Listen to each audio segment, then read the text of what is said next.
assalaamu calaykum. Waxaad ka damacsan tahay noloshaada. Waxaa macquul ah inaad garan laadahay waxaad ka damacsan tahay noloshaada.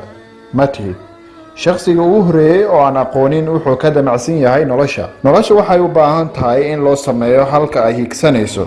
Ogow, mar walba waxaad u baahan tahay inaad la tashato shakhsiyado adiga wax ku tari karo. Haddii ay noqoto talo mise dhinac kale oo aad ka yara jaban tahay, waxaa wanaagsan inaad noloshaada taqaano halka ay ku socoto iyo sababta ay ugu socoto. Ku dadaal inaad tahay shakhsigii ay sugaysay bulshada. Bulsho walba waxaa ka soo dhex baxo shakhsiyado gaar ah oo jecel wanaagga iyo horumarka bulshadiisa. Bulshada shakhsiyaadka ay ku faanto waxaa ka mid ah mid akhlaaqdiisa iyo dadnimadiisa laga helay, balse haddii aad tahay shakhsi dhibaateeya bulshadiisa, cid ku jeclaanayso ma jiraan. Haddii aad doonayso inaad horumar nolosha ka samayso, isku day inaad marka hore noqoto shakhsi yaqaana meesha uu higsanayo. Ogow, mar walba oo aad taqaano halka aad higsanayso, waxaa suuragal ah inaad fahanto nolosha guud ahaanteed. Mar walba isku day inaad ogaato waxa aad u nooshahay. Nolosha waxaa la soo derso dhibaatooyin badan oo ay ka mid yihiin jiro, waxbarasho la'aan, firaaqo la'aan iyo wixii la mid ah. Hadba sida aad u fikirayso ayay isku beddeshaa noloshaada. Haddii aad doonayso in noloshaada isbeddesho, marka hore beddel qaababka aad u fikirto. Micnaha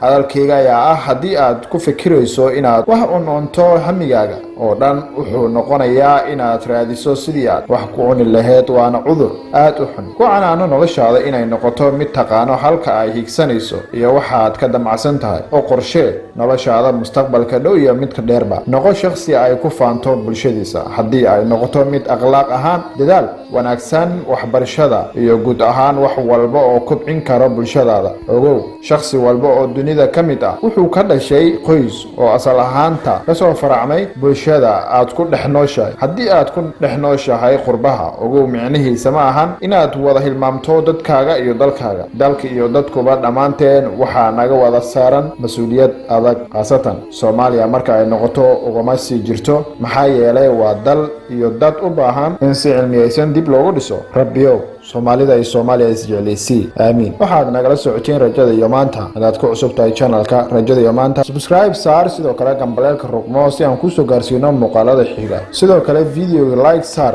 asxaabtaadana la wadaag. Mahadsanid.